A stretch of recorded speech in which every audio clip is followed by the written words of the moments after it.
gitu. Ini nih yang gue cari. Iya, ini nih makna hidup gue gitu. Aku baru tahu yang namanya cinta tanpa syarat tuh di situ sih.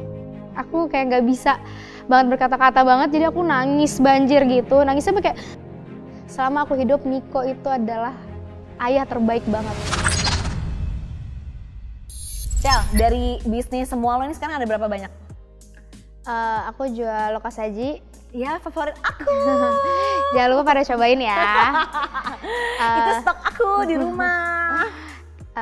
Terus sekarang aku juga ada Mahika, kayak jual baju bayi. Iya, baju anak. Slim Beauty Product, ada lagi Vel The Modest, sama aku ada kayak agency gitu. Agency tetap jalan, cuman nggak sering aku promosiin aja. Kalau Vel The Modest, ini baru mau coba untuk ngebangun lagi, karena kemarin spot Kita off. baju. Nah ini lo kedepannya pengen bikin apa lagi sih sebenarnya? Sekarang belum ada sih, aku masih fokus sama yang kemarin. Tapi kalau kakak mau, bisa ya nanti kita let's go lah. Let's go.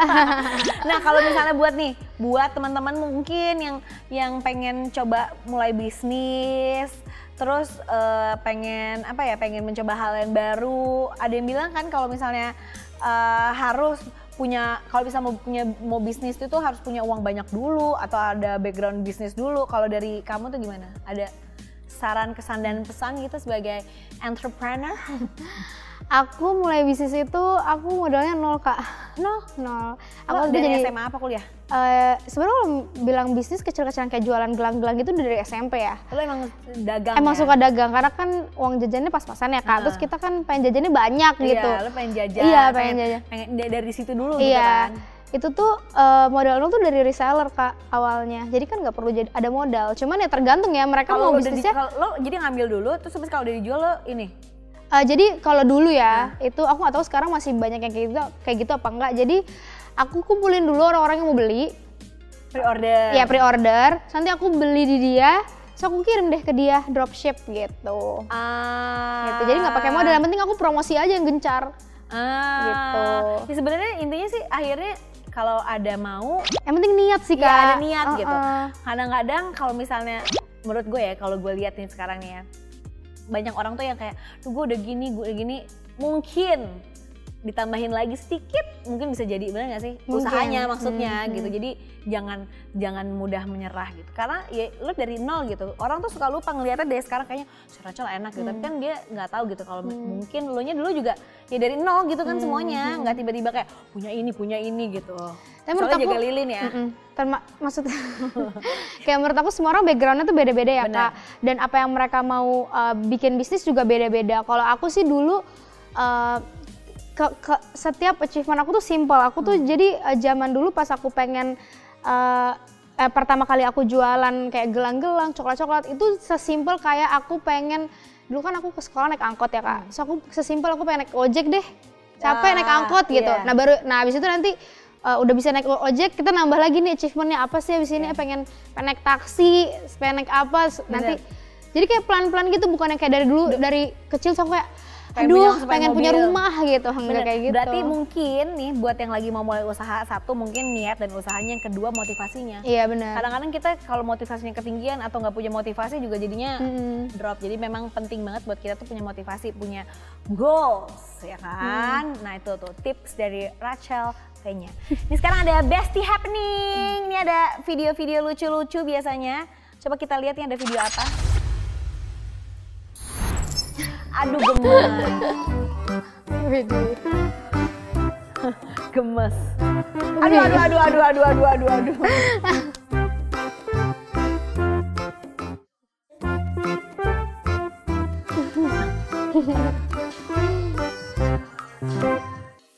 Gemes banget ya. Itu mereka berdua tuh prioritas lo gak sih sekarang? Iya, dari mereka pertama kali lahir sih. Dulu mikirnya biasa aja, sampai akhirnya lahir. Ini nih gitu. Ini nih yang gue cari. Iya, gitu. Ini nih makna hidup gue gitu. Jadi bisa dibilang lo tuh banyak berubah setelah lo punya anak, bener nggak? Iya, banyak banget sih. Terus pertama kali lo lihat gitu apa sih? Lo di dalam hati lo tuh apa? Aku baru tahu yang namanya cinta tanpa syarat tuh di situ sih. Kayak kita kadang kalau kita misalnya mencintai pasangan kita gitu kan, kita selalu kayak gue berkorban buat lo harus berkorban buat gue. Nah pas aku punya anak tuh, aku berkorban buat dia berkorban atau nggak buat aku juga nggak apa-apa. Kayak bener-bener cinta tanpa syarat gitu loh Kak, terserah gitu. Kalau suatu saat anak lo berbuat salah, lo gimana? Aku akan bilang sama dia kalau aku juga sering buat salah. Kayak semua orang pasti buat salah. Jadi ya itu hidup nggak sih, dan menurut aku kayak gitulah bagaimana manusia itu hidup dan belajar dan punya punya pemikiran yang akhirnya bisa bilang blunder ya. Itu semua kan dari kesalahan-kesalahan yang kita lakukan, kita baru menyadari, oh ini nih salah nih, ini salah nih. Jadi itu sih yang what makes us human itu karena kita buat salah. Betul, karena kita bukan malaikat ya say, gitu kan. Kalau lo tuh ibu yang seperti apa sih? Apa yang horor gitu kan, ada yang ibu-ibu horor yang suka ngoceh-ngoceh gitu, atau lo yang ngebebasin, atau disiplinnya seperti apa? Lo bagi-baginya juga, apalagi kan sekarang lo yang nggak bisa dibilang single parent sih, lo tetap ada sosok ayahnya gitu. Bagi-baginya tuh gimana sih? Kalau aku sebenarnya aku nggak tahu juga ya Kak, karena ini hal yang paling bikin aku bingung, karena kita strict sama anak kita ada plus ada minusnya, kita bebasin juga ada minusnya. Betul. Jadi aku tuh bener-bener setiap melewati hari demi hari dia tumbuh, itu ya disitulah aku belajar dari pertumbuhan dia aja. Aku nggak bisa bilang kayak nanti kalau abang sama ade udah gede mereka nggak boleh A, B, C, D. Aku mikirnya kayak lihat nanti aja kayak gimana gitu. Kayak mungkin sekarang kan banyak ibu-ibu yang bilang kayak gini, nanti kalau udah gede anak gua nggak boleh pacaran, anak gua nggak boleh kesini kesitu gitu. Nah aku mikirnya kayak udah step by step aja, karena kan itu masih jauh banget. Nah untuk sekarang aku ke anak-anak aku ngerasa mereka masih kecil ini, aku emang nggak pernah marah sih sama mereka. Nggak pernah. Lo nggak pernah jadi kayak wah gitu. Aku cuma paling kayak agak-agak yang kayak misalnya abang, adek gitu, tapi nggak pernah yang kayak nyet atau tuh kayak hal-hal kasar kayak nyubit gitu-gitu, karena aku ngerasa mereka tuh masih kecil, mereka nih masih waktu itu aku pernah baca artikel, aku nggak tahu ini bener atau enggak, tapi aku menyetujui artikel itu bahwa anak kecil itu harus dibilangin kayak 23 kali baru dia ngerti di otaknya gitu. Jadi aku mikirnya ya emang harus bilang, misalnya dia nggak boleh buang sampah sembarangan, yang ngomongin aja terus sampai itu ada masuk di otaknya dia. Kita aja kadang-kadang yang udah gede aja suka gitu dikasih tahu dulu ini ya makan nggak makan gitu kan. Ya itu bener sih. Jadi memang ya dan yang paling penting tuh ya itu, lo sebagai ibu ya lo harus tahu gitu apa yang anak lo, ya percaya diri gitu, nggak dengerin ntar yang si A ngikutin A, B, ya lo tetap apa yang lo percaya ya itu yang paling penting gitu. Kalau misalnya momen terindah gitu, lo sebagai seorang ibu tuh apa? Momen terindah? Sebenarnya banyak banget momen indah, cuman momen yang paling mengharukan ya. Jadi ada satu waktu di mana aku tuh sebenarnya kalau misalnya lagi sedih atau lagi marah, aku selalu menghindar dari anak-anak aku. Supaya nggak nular gitu, nggak nular. Karena ya alhamdulillah sih aku emang punya ada yang ngebantuin juga, jadi aku bisa nitipin kalau aku lagi ada permasalahan hati ya Kak. Cuman ada satu waktu dimana aku pikir aku bisa cover semuanya, tapi ternyata aku nggak bisa. Jadi waktu itu aku sebenarnya lagi sedih banget, tapi aku kayak ya udah bodo amat. Akhirnya aku duduk, terus mereka datang, waktu itu lagi hari ibu. Mereka datang di sekolahnya, terus mereka ngasih aku kayak hadiah hari ibu gitu. Terus aku jadi nangis, kayak aku langsung kayak aduh aku jadi kayak aku kayak nggak bisa banget berkata-kata banget, jadi aku nangis banjir gitu, nangisnya kayak gitu kan. Terus abang sama ade tuh yang kayak meluk aku, terus ade nangis, tapi nangisnya tuh bukan nangis yang rewel, nangis yang kayak ngeliat nyokapnya nangis gitu. Iya, terus abang ngomong kayak gini ke aku, Bunda maaf ya, aduh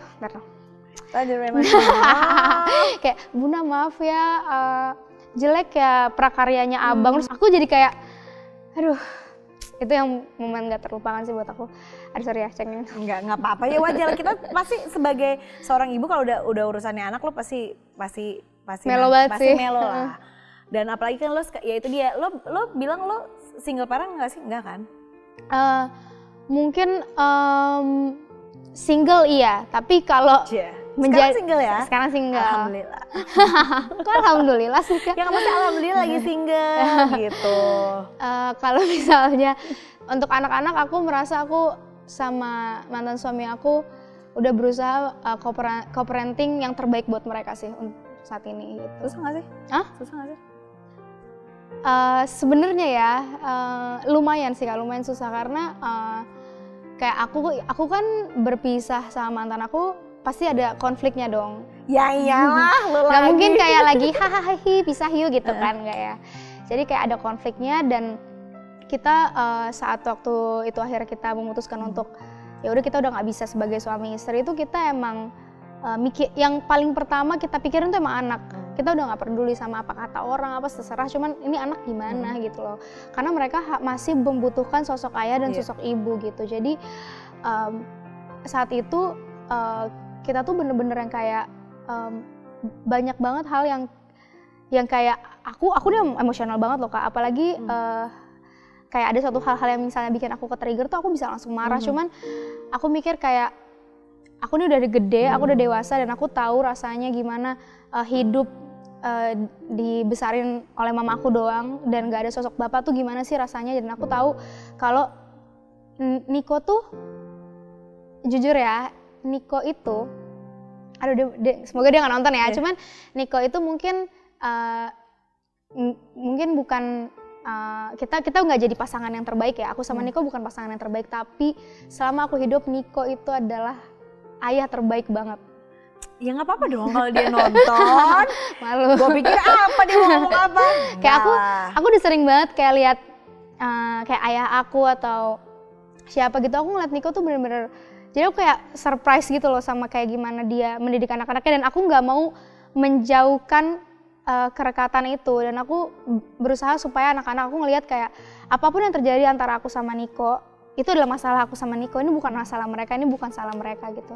Jadi aku misalnya ada hal yang aku nggak suka dari Niko ataupun yang Niko nggak suka dari aku, yaitu biar kayak gimana kita memandang diri masing-masing aja. Di mata anak-anak ya aku tetap ibu terbaiknya dia, Niko ayah terbaiknya mereka, kayak gitu. Penting itu sih, buat itu nggak hanya buat yang pasangan berpisah sih sebenarnya menurut gue, tapi ya itu sebagai kedua orang tua ya benar gitu, harus sharing gimana cara membesarkan anak. Nggak bisa cuman diserahin ke ibunya doang atau ke bapaknya doang ya kan, semuanya tetap harus berinvolve gitu dengan anak. Itu penting banget sih.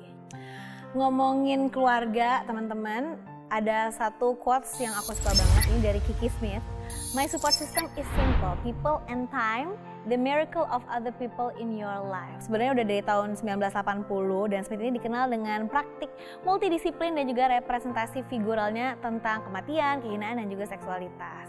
Pokoknya seru-seru banget deh karya-karyanya. Ini tuh nanti kalian bisa browsing-browsing juga yang pengen tahu. Nah, menurut dia ini tuh ngomongin soal support system tuh menurut aku tuh gue sih setuju banget ya. Kalau support system itu tuh yang paling penting yaitu orang yang baik dan waktu gitu. Kadang-kadang kalau nggak ada waktu ya nggak bisa, kalau nggak ada manusianya juga nggak bisa. Dan waktu dan juga orang-orang baik itu salah satu yang rezeki yang menurut gue luar biasa. Di saat kita punya support system yang baik, orang-orang baik, ya kita insya Allah jadi lebih baik. Menurut lo gimana? Support system lo tuh siapa aja? Udah pasti kan anak-anak, papanya anak-anak, keluarga, teman-teman, siapa lagi sih? Itu orang-orang sekeliling aku sih, orang-orang terdekat aku, yang teman-teman aku, karena teman aku tuh sebenarnya itu aja loh Kak. Dari zaman 8 tahun yang lalu itu sama aja. Gue juga temen gue gak banyak. Kayak aku, maksudnya mungkin ada temen yang kayak ngobrol ya, cuman kayak bener-bener sahabat itu bener-bener yang itu aja, dan mereka tuh bener-bener ya aku berterima kasih walaupun mereka tuh banyak yang kayak setiap aku melakukan kesalahan, teman-teman aku tuh keikutan. Mereka tuh ikutan dimarahin sama orang-orang kayak. Oh gitu? Iya, ikutan dimarahin, tapi aku yang ngerasain kayak gimana aku bisa bangkit setiap harinya, aku bisa ngejalanin setiap harinya tuh karena dari kayak gimana mereka menolong aku dalam nemenin aku ya, nolongin aku dari kata-katanya mereka, dari caranya mereka, dari cara mereka menyayangi aku gitu loh. Dan itu bener-bener rezeki banget sih buat aku. Followers lo support system lo bukan? Salah satunya, ya. Karena setiap aku misalnya bikin konten atau apa dan mereka suka, terus mereka mengapresiasi hal-hal itu, terus mereka kritik aku di DM dan ngasih kata-kata yang manis, kadang curhat-curhatan juga ke aku. Itu juga kayak ngebikin aku kayak, wah aku bisa bangkit ya, walaupun kita sebenarnya nggak kenal in real life ya. Tapi ya dari jauh ya aku bener-bener beruntung banget sih Kak. Mau bilang terima kasih buat netizen Indonesia. Terima kasih ya. Malu. Kayak Anda tuh pernah bilang, pokoknya waktu itu gue pernah ngobrol sama dia, terus dia bilang kita tuh harus milih teman. Menurut lo milih teman tuh kayak gimana sih? Milih teman, milih temen atau gimana menurut lo yang baik tuh? Kalau aku sih, aku nggak milih temen ya, tapi orang yang jadi teman dekat aku itu udah dipilih sama alam menurut aku. Jadi dari seleksi alam aja. Nanti kalau misalnya ternyata kita nggak satu tujuan dan nggak satu prinsip, atau walaupun beda prinsip tapi kita tetap baik-baik aja dan ternyata dia emang good for each other, itu pasti dia akan stay kok. Tapi kalau misalnya udah dari alamnya udah menyingkirkan beberapa orang, ya berarti emang ya dia bukan yang terbaik buat kita, kayak gitu. Jadi kita tetap aja gitu ya, menurut lo penting banget nggak usah pilih-pilih dulu, nanti kita dipilihin kok. Iya, ntar kita dipilihin. Pasti ini ya Kak, saat kita lagi di posisi yang paling bawah banget, di situ kita tahu siapa sih teman kita. Karena saat kita di atas, semua orang pasti mau jadi teman kita, Kak. Setuju. Karena itu tuh kalau gue tuh ngelihatnya tuh, kalau dulu tuh ada kayak, ya itu kan ibaratnya kan pepatah gitu ya, pepatah quotes gitu. Kalau dulu tuh kayaknya enggak deh gitu-gitu ya, tapi akhirnya kalau di saat lo ngerasain bener, baru lo tau itu bener-bener kejadian di dalam hidup lo kan. Nah pokoknya bener-bener kita denger cerita-cerita life changing dari Rachel V-nya, perubahan itu tuh kayaknya kalau kita ngomonginnya belum ngerasain tuh kayaknya enggak deh, kayaknya kita gitu-gitu aja ya, bener gak sih? Tapi di saat kita ngerasain perubahan itu, mau baik mau buruk, itu tuh pasti ternyata perubahan itu bener-bener nyata, bener-bener ada gitu. Dan yang paling penting, apapun itu tuh menurut gue yang paling penting tuh gimana cara kita beradaptasi, berusaha, terus gimana jadi bangkit atau lebih baik lagi. Dan kita tuh gimana caranya melewati, kadang-kadang kita tuh ngelewatin badai itu ada yang ngelewatinnya baik, ada yang ngelewatin jadi tambah buruk. Jadi gimana cara kita berusaha untuk melewati apapun itu sebaik mungkin. Kita terima kasih juga nih buat Rachel V-nya buat sharing-sharingnya. Semoga apa yang kita omongin hari ini, sharing-sharing kita hari ini banyak manfaatnya buat semua teman-teman, buat Bun Besti semuanya. Rachel mau ngomong sesuatu? Ya maksudnya aku pengen minta maaf ke banyak orang yang aku udah sakitin gitu. Banyak banget Kak, maksudnya aku setiap hidup pasti ada aku secara sadar atau nggak sadar nyakitin orang lain. Dan yang karena ini kita lagi ngebahas sosial media, aku bener-bener ngerasa guilty banget sama orang-orang yang dulu tuh aku tuh selalu reaktif sama hate comment, kayak aku selalu nggak terima sama hate comment gitu. Dan aku juga meminta maaf sama orang-orang yang pernah aku doxing. Waktu itu aku sempet kayak bikin sayembara gitu, dan aku minta maaf banget aku melakukan hal itu. Aku tahu kalau aku punya power untuk nggak melakukan hal itu, tapi aku malah mendahulukan emosi aku dibanding cara berpikir yang lebih bijak.